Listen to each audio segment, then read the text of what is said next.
best strength and vigor of the mind is most requisite. His power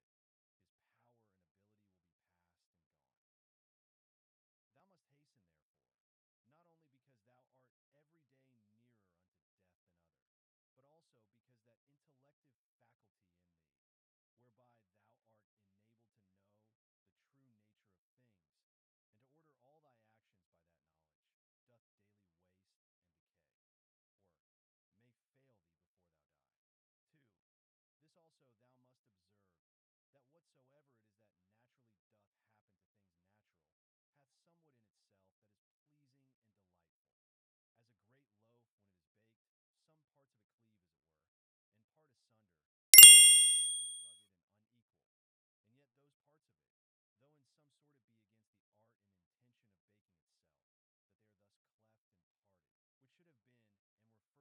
decay, or may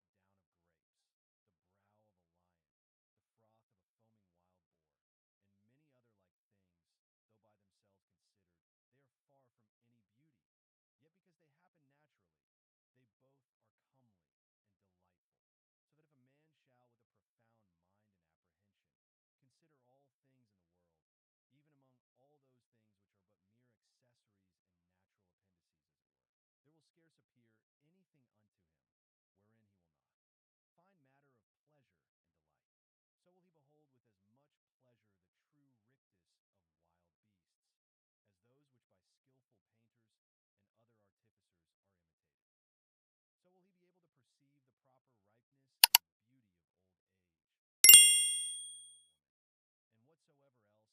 that is beautiful and alluring in whatsoever is, with chaste and continent eyes he will soon find out and discern. Those in many other things will he discern, not credible unto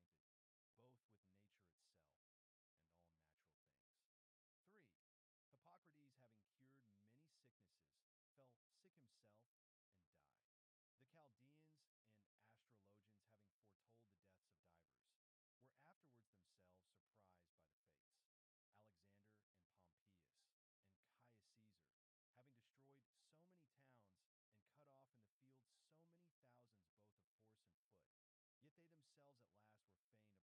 bedaubed with dirt and dung without. Lice killed Democritus, and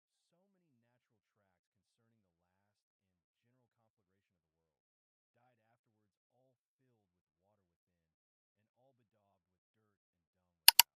men.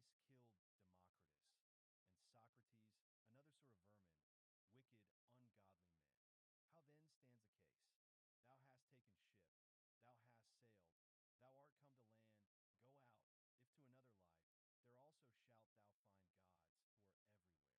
Thou hast taken ship, thou hast sailed, thou art come to land, go out, if to another life, there also shalt thou find gods, who are everywhere. If all life and sense shall cease, then shalt thou cease also to be subject to either pains or pleasures, and to serve and tend this vile cottage, so much the viler, by how much that which ministers unto it doth excel, the one being a rational substance, and a spirit, the other nothing but earth and blood. For spend not the remnant of thy days in thoughts and fancies concerning other men, when it is not in relation to some common good, when by it thou art hindered from some other better work. That is, spend not thy time in thinking what such a man doth, and to what end, what he saith, and what he thinks, and what he is about, and such other things or curiosities, which make a man to rove and wander from the care and observation of that part of himself, which is rational and overruling. See therefore in the whole series and connection of thy thoughts, that thou be careful to prevent whatsoever is idle and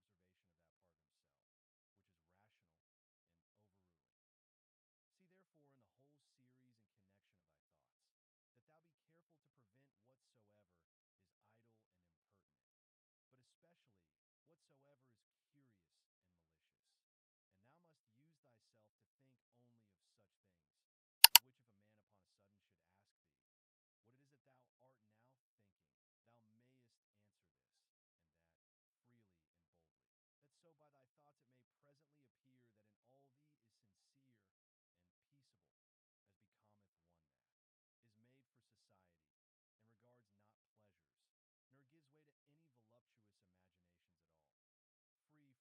contentiousness, envy, and suspicion, and from whatsoever else thou wouldest blush to confess thy thoughts were set upon.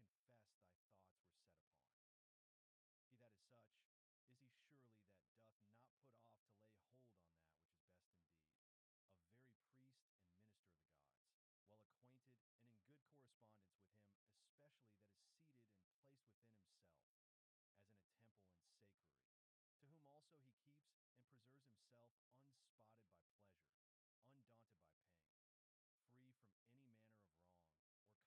that doth not put off to lay hold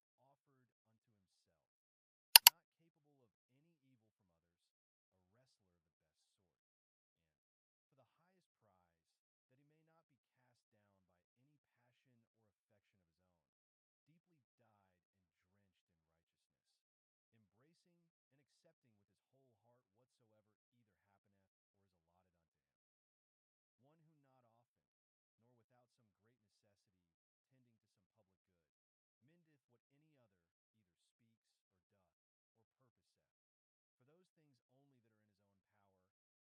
as in a temple and sacrary, to whom also he keeps and preserves himself unspotted by pleasure, undaunted by pain, free from any manner of wrong or contumely, by himself offered unto himself, not capable of any evil from others, a wrestler of the best sort, and, for the highest prize, that he may not be cast down by any passion or affection of his own, deeply dyed and drenched in righteousness, embracing and accepting with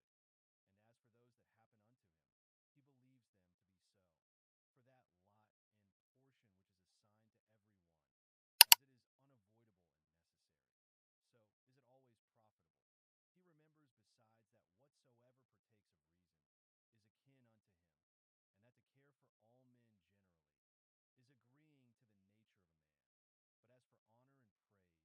either happeneth or is allotted unto him. One who not often, nor without some great necessity tending to some public good, mendeth what any other either speaks or doth or purposeth, for those things only that are in his own power, or that are truly his own, are the objects of his employments, and his thoughts are ever taken up with those things, which of the whole universe are by the fates or providence destinated and appropriated unto himself. Those things that are his own, and in his own power, he himself takes order, for that they be good. And as for those that happen unto him, he believes them to be so, for that lot and portion which is assigned to every one, as it is unavoidable and necessary, so is it always profitable. He remembers besides that whatsoever partakes of reason is akin unto him, and that to care for all men generally is agreeing to the nature of a man. But as for honor and praise, that they ought not generally to be admitted and accepted of from all, but from such only who live according to nature. As for them that do not, what manner of men they be at home or abroad, day or night, how condition themselves with what manner of conditions, or with men of what conditions they moil and pass away the time together, he knoweth and remembers right well. He therefore regards not such praise and approbation as proceeding from them who cannot like and approve themselves. Do nothing against thy will, nor contrary to the community, nor without due examination, nor with reluctancy. Affect not to set out thy thoughts with curious neat language. Be neither a great talker, nor a great undertaker. Moreover, let thy God that is in thee to rule over thee find by thee that he hath to do with a man, an aged man, a sociable man, a Roman, a prince, one that hath ordered his life, as one that expecteth, as it were, nothing but the sound of the trumpet, sounding a retreat to depart out of this life with all expedition. One who for his word or actions neither needs an oath, nor any man to be a witness. 6. To be cheerful, and to stand in no need, either of other men's help or attendance, or of that rest and tranquillity, which thou must be beholding to others for. Rather like one that is straight of himself, or hath ever been straight, than one that hath been rectified. 7. If thou shalt find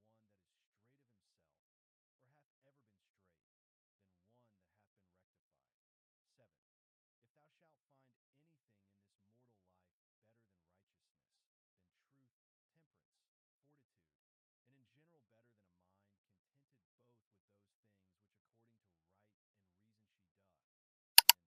and those which without her will and knowledge happen unto thee by the providence. If I say, thou canst find out anything better than this, apply thyself unto it with thy whole heart, and that which is best wheresoever thou dost find it, enjoy freely. But if nothing thou shalt find worthy to be preferred to that spirit which is within thee, if nothing better than to subject unto thee thine own lusts and desires, and not to give way to any fancies or imaginations before thou hast duly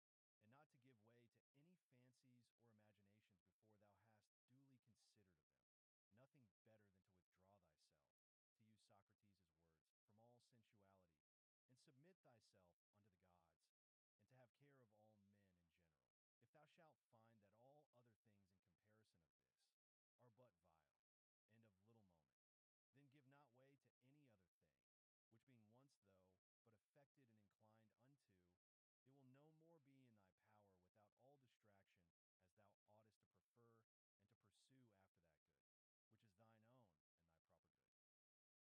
For it is not lawful that anything that is of another and inferior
all things his rational part and spirit, and the sacred mysteries of virtue which issueth from it.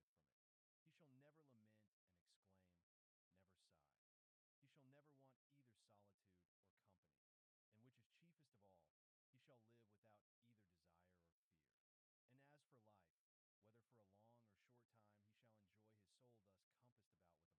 He shall never want either solitude or company, and which is chiefest of all, he shall live without either desire or fear. And as for life, whether for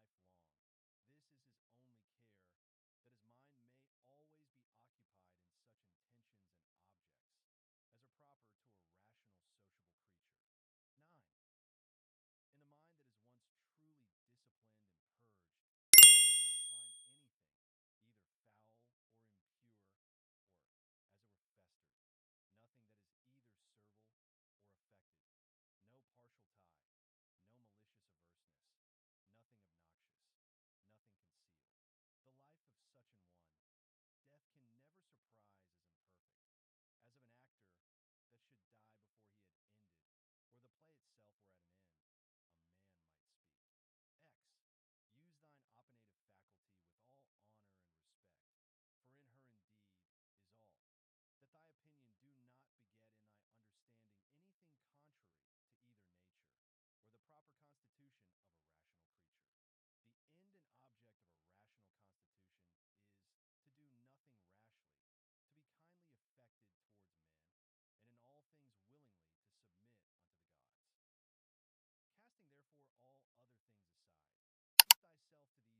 truly disciplined and purged, it must not find anything, either foul or impure, or, as it were, festered. Nothing that is either servile or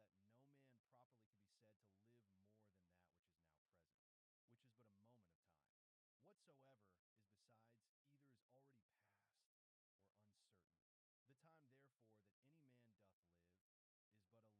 that should die before he had ended, or the play itself were at an end, a man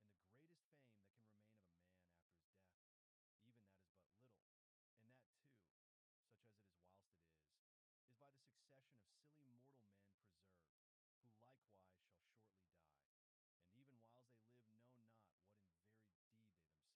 or the proper constitution of a rational creature. The end and object of a rational constitution is to do nothing rashly, to be kindly affected towards men, and in all things willingly to submit unto the gods. Casting therefore all other things aside, keep thyself to these few, and remember withal that no man properly can be said to live more than that which is now present, which is but a moment of time. Whatsoever is besides either is already past or uncertain. The time therefore that any man doth live is but a little, and the place where he liveth is but a very little corner of the earth, and the greatest fame that can remain of a man after his death, even that is but little, and that too, such as it is whilst it is by the succession of silly mortal men preserved, who likewise shall shortly die, and even whiles they live know not what in very deed they themselves are, and much less can know one, who long before is dead and gone. 11. To these ever-present helps and mementos, let one more be added, ever to make a particular description and delineation, as it were, of every object that presents itself to thy mind, that thou mayest wholly and throughly contemplate it, in its own proper nature, bare and naked, wholly and severally, divided into its several parts and quarters, and then by thyself and thy mind, to call both it, and those things of which it doth consist, and in which it shall be resolved, by their own proper true names and appellations. For there is nothing so effectual to beget true magnanimity, as to be able truly and methodically to examine and consider all things that happen in this life, and so to penetrate into their natures, that at the same time this also may concur in our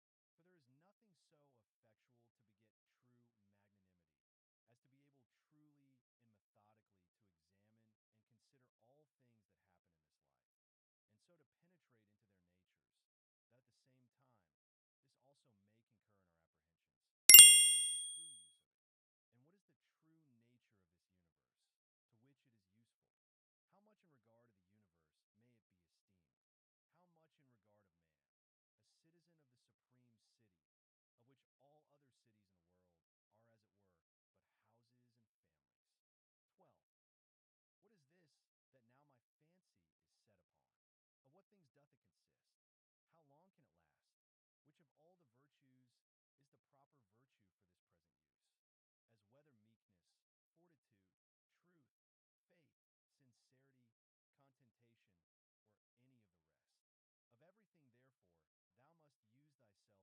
it proceed from my neighbor, my kinsman, my fellow, through his ignorance indeed, because he knows not what is truly natural unto him. But I know it, and therefore carry myself towards him according to the natural law of fellowship, that is kindly and justly. As for those things that of themselves are altogether indifferent, as in my best judgment I conceive everything to deserve more or less, so I carry myself towards it. 13. If thou shalt intend that which is present,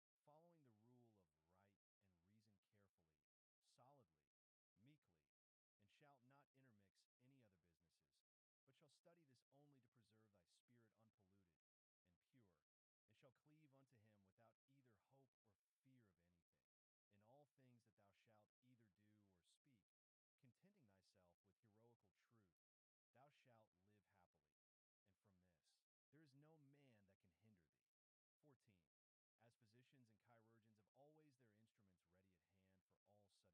chirurgeons have always their instruments ready at hand for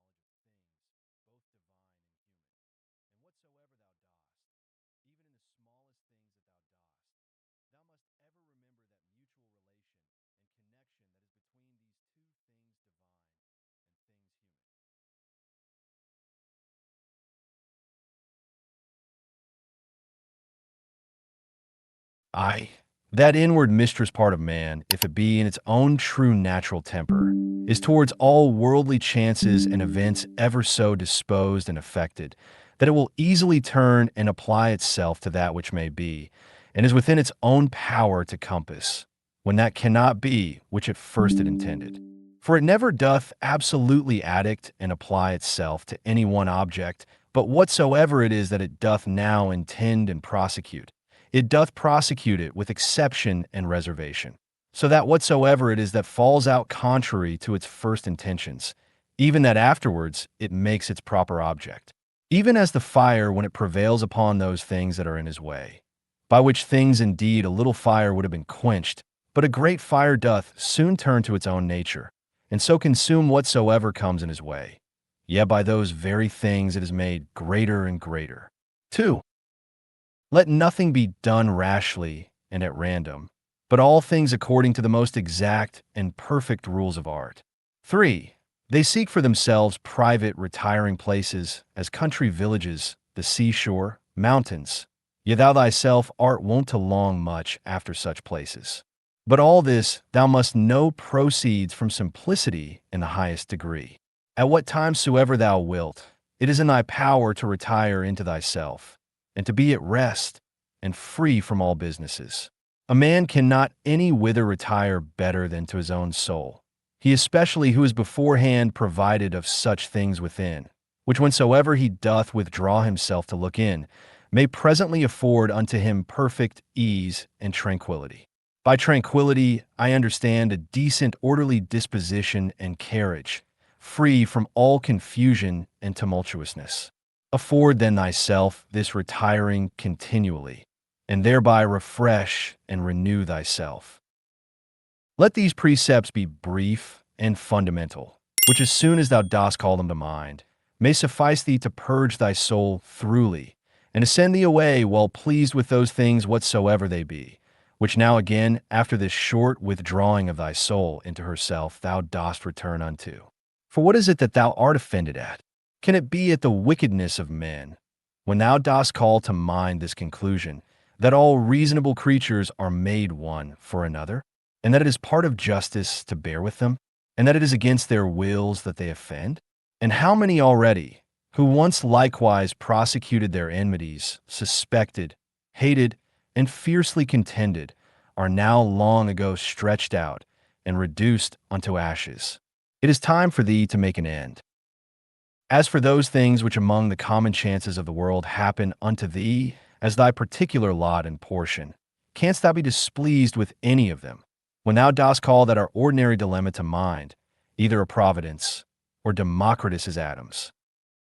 And with it, whatsoever we brought to prove that the whole world is as it were one city. And as for thy body, what canst thou fear, if thou dost consider that thy mind and understanding, when once it hath recollected itself, and knows its own power, hath in this life and breath, whether it runs smoothly and gently, or whether harshly and rudely, no interest at all, but is altogether indifferent, and whatsoever else thou hast heard and assented unto concerning either pain or pleasure, but the care of thine honor and reputation will perchance distract thee?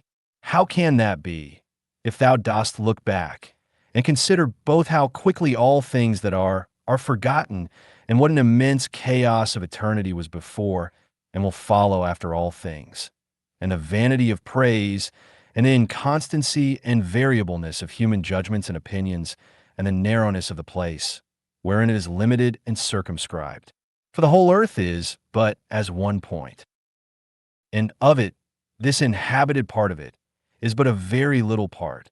And of this part, how many in number, and what manner of men are they that will commend thee?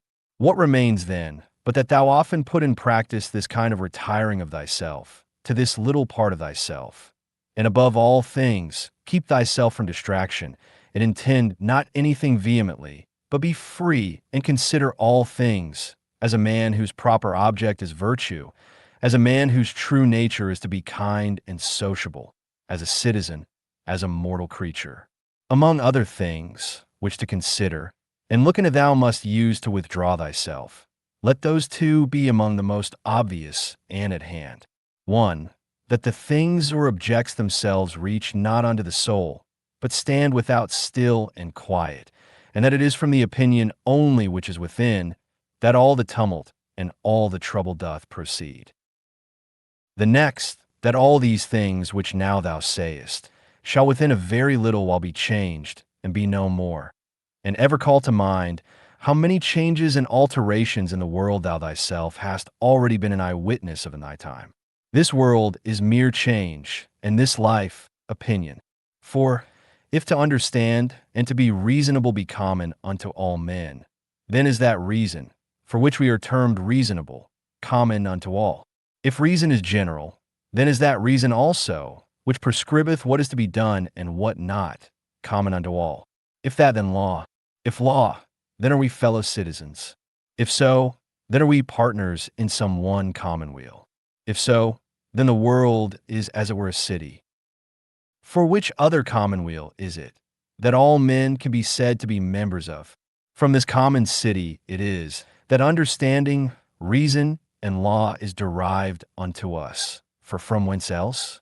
For as that which in me is earthly I have from some common earth, and that which is moist from some other element is imparted, as my breath and life hath its proper fountain, and that likewise which is dry and fiery in me. For there is nothing which doth not proceed from something. As also there is nothing that can be reduced unto mere nothing, so also is there some common beginning from whence my understanding hath proceeded. V. As generation is, so also death, a secret of nature's wisdom, a mixture of elements, resolved into the same elements again, a thing surely which no man ought to be ashamed of, in a series of other fatal events and consequences, which a rational creature is subject unto, not improper or incongruous, nor contrary to the natural and proper constitution of man himself. 6. Such and such things, from such and such causes, must of necessity proceed. He that would not have such things to happen is as he that would have the fig tree grow without any sap or moisture. In sum, remember this, that within a very little while, both thou and he shall both be dead, and after a little while more, not so much as your names and memories shall be remaining. 7. Let opinion be taken away, and no man will think himself wronged. If no man shall think himself wronged, then is there no more any such thing as wrong. That which makes not man himself the worse cannot make his life the worse, neither can it hurt him either inwardly or outwardly. It was expedient in nature that it should be so, and therefore necessary. 8. Whatsoever doth happen in the world doth happen justly, and so if thou dost well take heed, thou shalt find it. I say not only in right order by a series of inevitable consequences, but according to justice, and as it were by way of equal distribution, according to the true worth of everything. Continue then to take notice of it, as thou hast begun, and whatsoever thou dost, do it not without this proviso, that it be a thing of that nature that a good man, as the word good is properly taken, may do it. This observe carefully in every action. 9. Conceit no such things, as he that wrongeth thee conceiveth, or would have thee to conceive, but look into the matter itself, and see what it is in very truth. X. These two rules thou must have always in a readiness. First, do nothing at all, but what reason proceeding from that regal and supreme part shall for the good and benefit of men suggest unto thee. And secondly, if any man that is present shall be able to rectify thee or to turn thee from some erroneous persuasion, that thou be always ready to change thy mind, and this change to proceed, not from any respect of any pleasure or credit thereon depending, but always from some probable apparent ground of justice, or of some public good thereby to be furthered, or from some other such inducement. 11. Hast thou reason? I have. Why then makest thou not use of it? For if thy reason do her part, what more canst thou require? 12.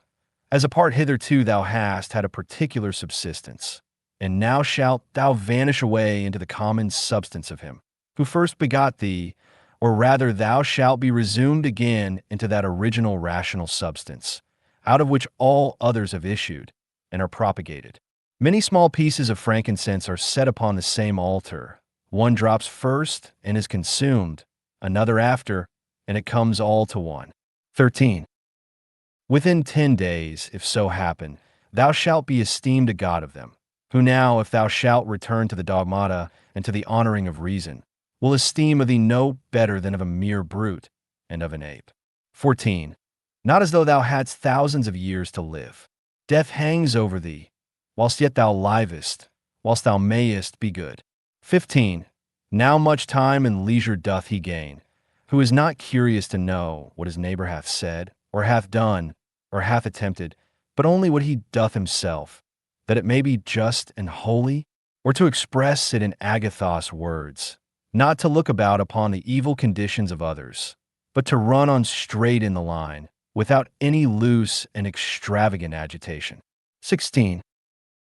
He who is greedy of credit and reputation after his death doth not consider that they themselves by whom he is remembered shall soon after every one of them be dead, and they likewise that succeed those, until at last all memory, which hitherto by the succession of men admiring, and soon after dying hath had its course, be quite extinct.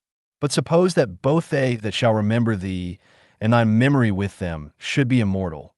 What is that to thee? I will not say to thee after thou art dead, but even to thee living, what is thy praise? But only for a secret and politic consideration, which we call omicron cap omicron nu omicron mu alpha nu, or dispensation.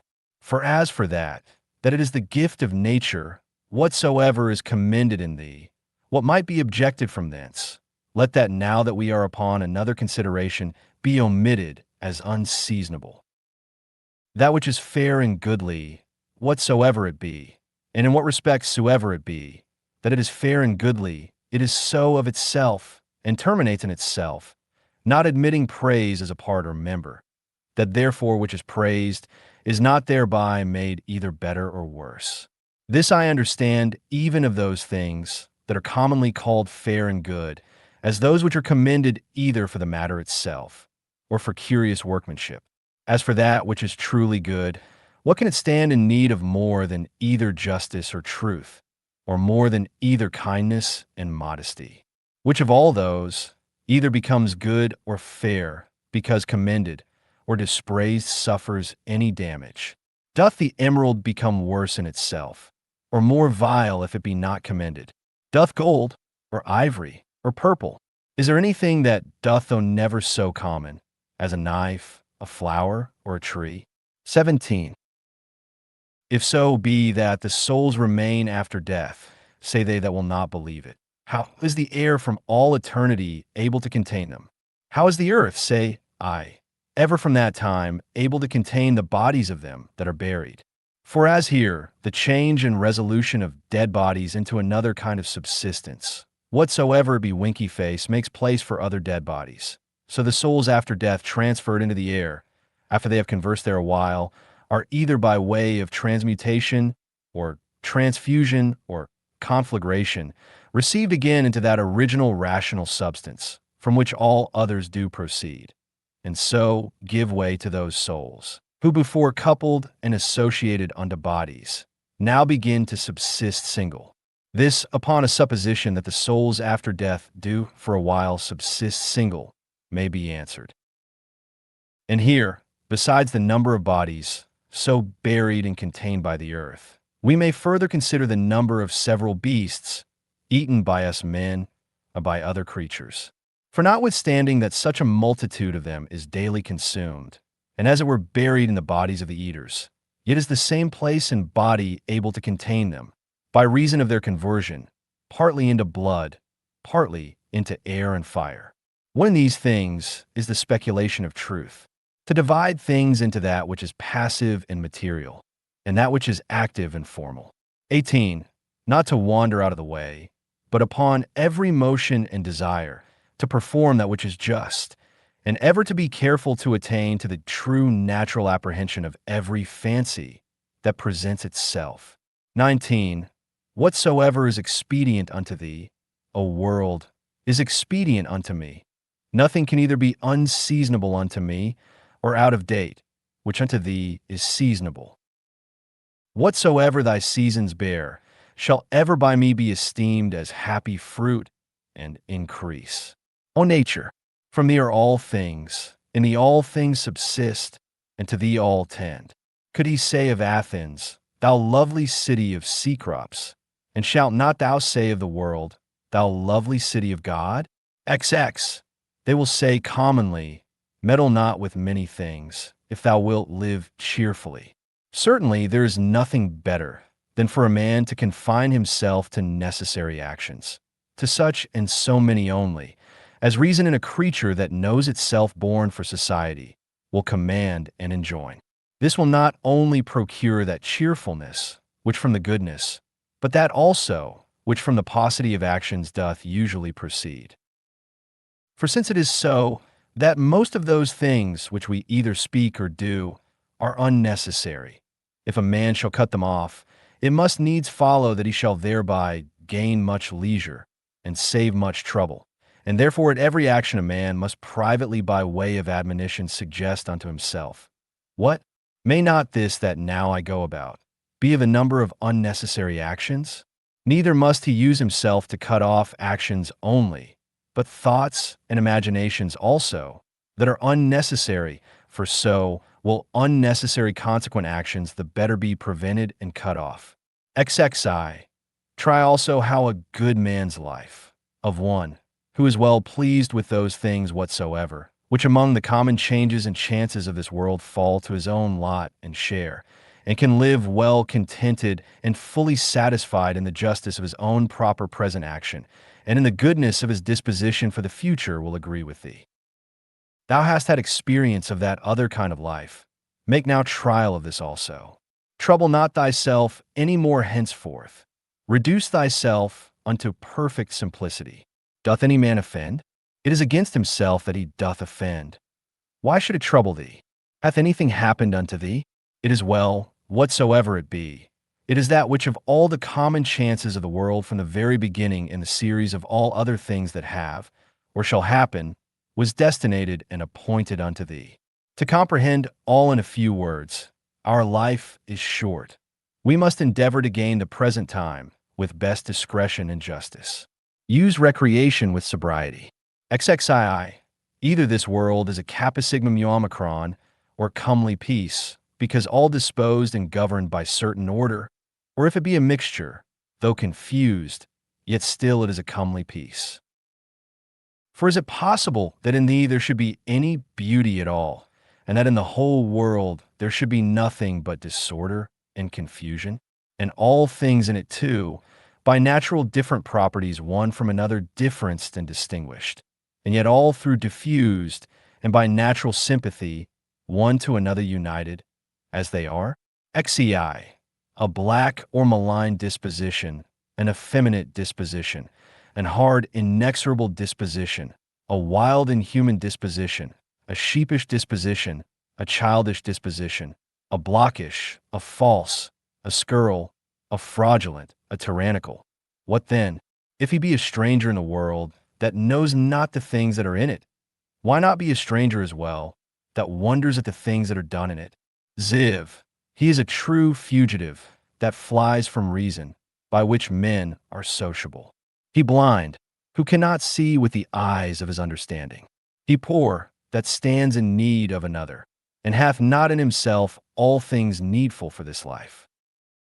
He in apesteem of the world, who by being discontented with those things that happen unto him in the world, doth, as it were, apostatize, and separate himself from common nature's rational administration.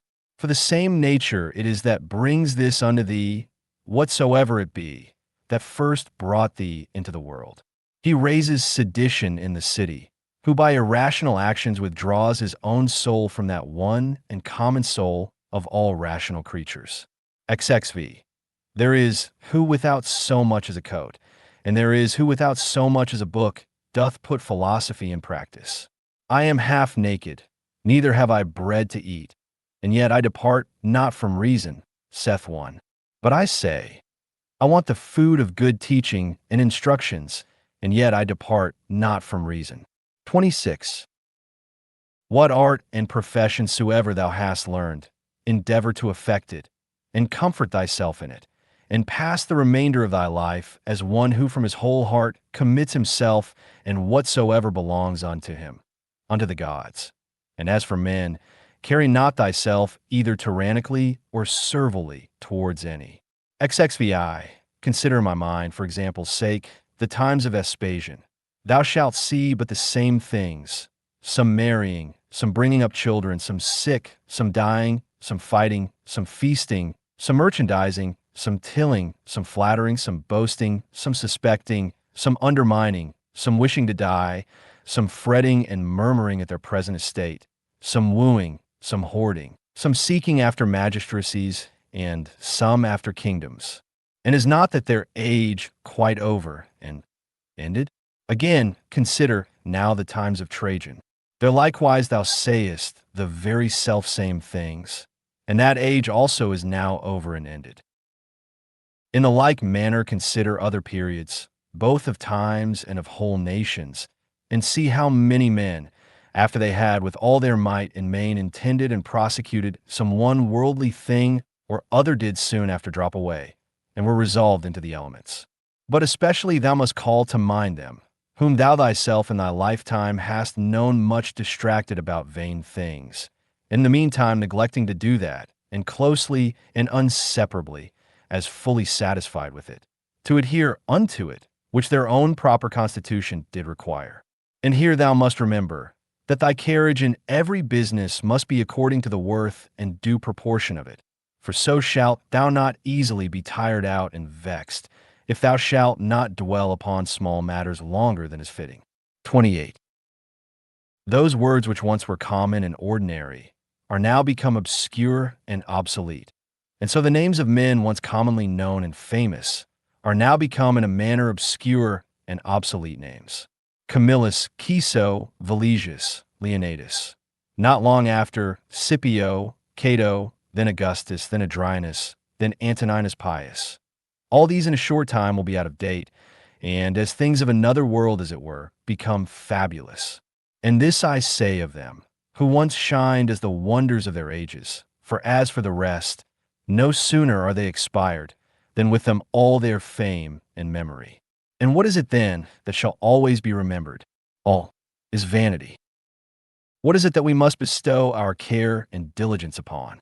Even upon this only, that our minds and wills be just, that our actions be charitable, that our speech be never deceitful, or that our understanding be not subject to error, that our inclination be always set to embrace whatsoever shall happen unto us as necessary, as usual, as ordinary, as flowing from such a beginning, and such a fountain, from which both thou thyself and all things are. Willingly, therefore, and wholly surrender up thyself unto that fatal concatenation, yielding up thyself unto the fates, to be disposed of at their pleasure. Zix, whatsoever is now present, and from day to day hath its existence, all objects of memories, and the minds and memories themselves, incessantly consider all things that are have their being by change and alteration. Use thyself, therefore, often to meditate upon this, that the nature of the universe delights in nothing more than in altering those things that are, and in making others like unto them, so that we may say, that whatsoever is but as it were the seed of that which shall be. For if thou think that that only is seed, which either the earth or the womb receiveth, thou art very simple. XXX. Thou art now ready to die, And yet hast thou not attained to that perfect simplicity. Thou art yet subject to many troubles and perturbations, not yet free from all fear and suspicion of external accidents, nor yet either so meekly disposed towards all men as thou shouldest, or so affected as one, whose only study and only wisdom is to be just in all his actions. XXXI, behold and observe what is the state of their rational part, and those that the world doth account wise, see what things they fly and are afraid of, and what things they hunt after. 32. In another man's mind, and understanding thy evil cannot subsist, nor in any proper temper or distemper of the natural constitution of thy body, which is but as it were the coat or cottage of thy soul. Wherein then, but in that part of thee, wherein the conceit and apprehension of any misery can subsist. Let not that part therefore admit any such conceit, and then all is well. Though thy body which is so near it should either be cut or burnt, or suffer any corruption or putrefaction, yet let that part to which it belongs to judge of these be still at rest. That is, let her judge this, that whatsoever it is, that equally may happen to a wicked man, and to a good man, is neither good nor evil.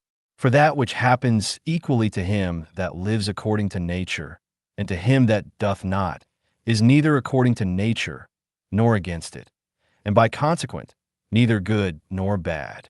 33.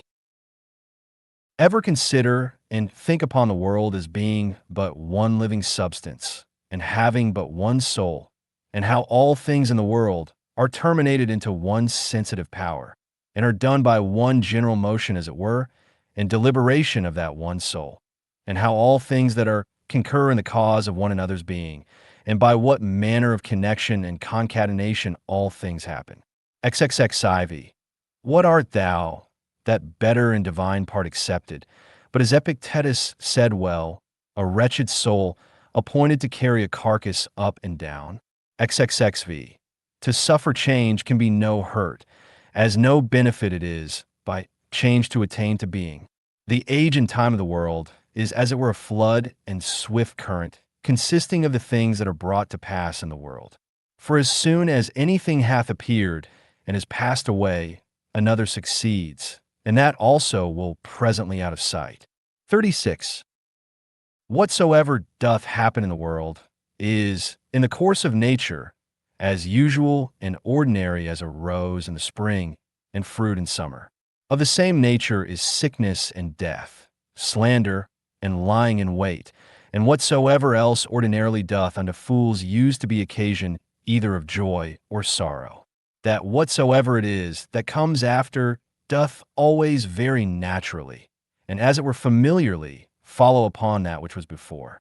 For thou must consider the things of the world, not as a loose, independent number, consisting merely of necessary events, but as a discrete connection of things orderly and harmoniously disposed.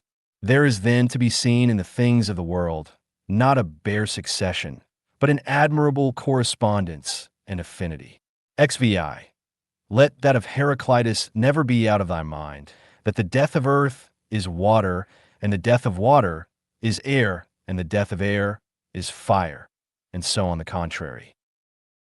Remember him also who is ignorant whither the way did lead, and how that reason being the thing by which all things in the world are administered, and which men are continually and most inwardly conversant with, yet is the thing which ordinarily they are most in opposition with, and how those things which daily happen among them cease not daily to be strange unto them, and that we should not either speak or do anything as men in their sleep, by opinion and bare imagination, for then we think we speak and do, and that we must not be as children who follow their father's example, for best reason alleging their bare kapal theta iota, pile for epsilon iota lambda phi alpha mu epsilon nu, or as by successive tradition from our forefathers we have received it.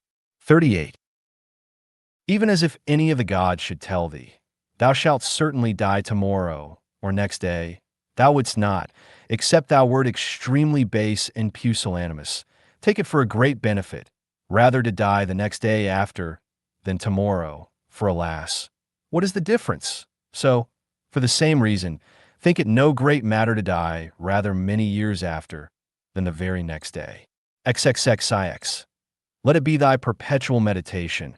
How many physicians who once looked so grim and so theatrically shrunk their brows upon their patients are dead and gone themselves.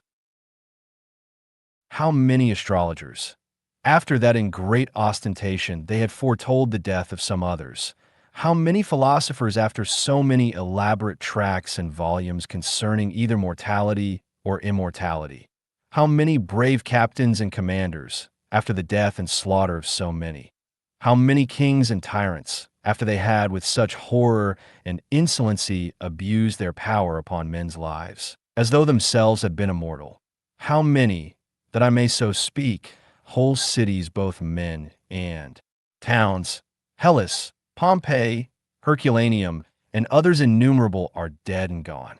Run them over also, whom thou thyself, one after another, hast known in thy time to drop away. Such and such a one took care of such and such a one's burial, and soon after was buried himself. So one, so another, and all things in a short time. For herein lieth all indeed, ever to look upon all worldly things as things for their continuance, that are but for a day, and for their worth most vile and contemptible, as for example, what is man? That which, but the other day when he was conceived, was vile snivel, and within few days shall be either an embalmed carcass or mere ashes. Thus must thou, according to truth and nature, thoroughly consider how man's life is but for a very moment of time, and so depart meek and contented, even as if a ripe olive falling should praise the ground that bare her, and give thanks to the tree that begot her. XL. Thou must be like a promontory of the sea, against which though the waves beat continually, yet it both itself stands, and about it are those swelling waves stilled and quieted. XLI. O wretched I, to whom this mischance has happened! Nay, happy I, to whom this thing being happened, I can continue without grief, neither wounded by that which is present, nor in fear of that which is to come. For as for this, it might have happened unto any man, but any man having such a thing befallen him could not have continued without grief. Why then should that rather be an unhappiness than this a happiness? But however canst thou, O man, term that unhappiness, which is no mischance to the nature of man, I canst thou think that a mischance to the nature of man, which is not contrary to the end and will of his nature? What then hast thou learned is the will of man's nature? Doth that then which hath happened unto thee hinder thee from being just, or magnanimous, or temperate, or wise, or circumspect, or true, or modest, or free, or from anything else of all those things in the present enjoying and possession whereof the nature of man, as then enjoying all that is proper unto her, is fully satisfied? Now to conclude, upon all occasion of sorrow, remember henceforth to make use of this dogma, that whatsoever it is that hath happened unto thee is in very deed no such thing of itself as a misfortune, but that to bear it generously is certainly great happiness. 42. It is but an ordinary coarse one, yet it is a good effectual remedy against the fear of death, for a man to consider in his mind the examples of such who greedily and covetously, as it were, did for a long time enjoy their lives. What have they got more than they whose deaths have been untimely? Are not they themselves dead at the last? As Cadicians, Fabius, Gellinus Lepidus, or any other who in their lifetime, having buried many, were at the last buried themselves. The whole space of any man's life is but little, and as little as it is with what troubles, with what manner of dispositions, and in the society of how wretched a body must it be passed. Let it be therefore unto thee altogether as a matter of indifferency. For if thou shalt look backward, behold, what an infinite chaos of time doth present itself unto thee, and as infinite a chaos, if thou shalt look forward. In that which is so infinite, what difference can there be between that which liveth but 3 days, and that which liveth 3 ages? XLII. Let thy course ever be the most compendious way. The most compendious is that which is according to nature, that is in all both words and deeds, ever to follow that which is most sound and perfect. For such a resolution will free a man from all trouble, strife, dissembling, and ostentation. The fifth book,